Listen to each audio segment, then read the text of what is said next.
各位朋友，大家好，我是大叔。今天大叔要讲一个故事给大家听。从前有一个热爱钓鱼的年轻人，有一天他不用上班，然后呢，心血来潮的想要去钓鱼，于是呢，他就非常的兴奋到前一晚几乎都睡不着觉，然后带着他新买的独木舟，就这样开开心心的跑去钓鱼了。一到钓场，他就开始准备所有要钓鱼的东西。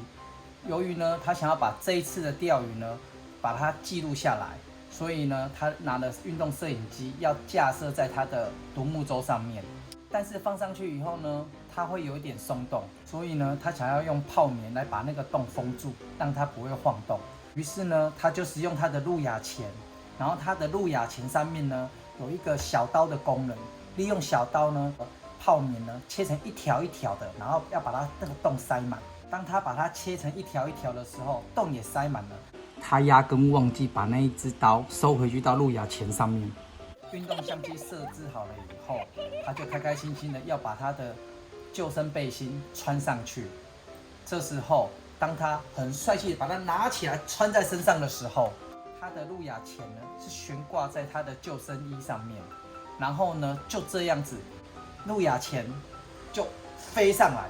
直接重击到他的胸口，有这款的代志。刹那间，他只觉得很疼痛，就是觉得他的胸口这边很疼痛。但是呢，恍然间他看到了路亚钳那个刀没有收回去。这时候他发现好像状况不太对，于是就把他的衣服撩开，看到他的身上有一个被刀捅出来的洞。哇！洞并没有太深，流了一点血，怎么这么蠢啊？还没钓鱼就先见血了，好吧？这位年轻人就觉得算了，自认倒霉，反正这个血大概流一下就不会再流了。于是继续把装备整理好，就开开心心的又准备下去划独木舟钓鱼了。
别浪费我的时间，快点说！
哎，金水小。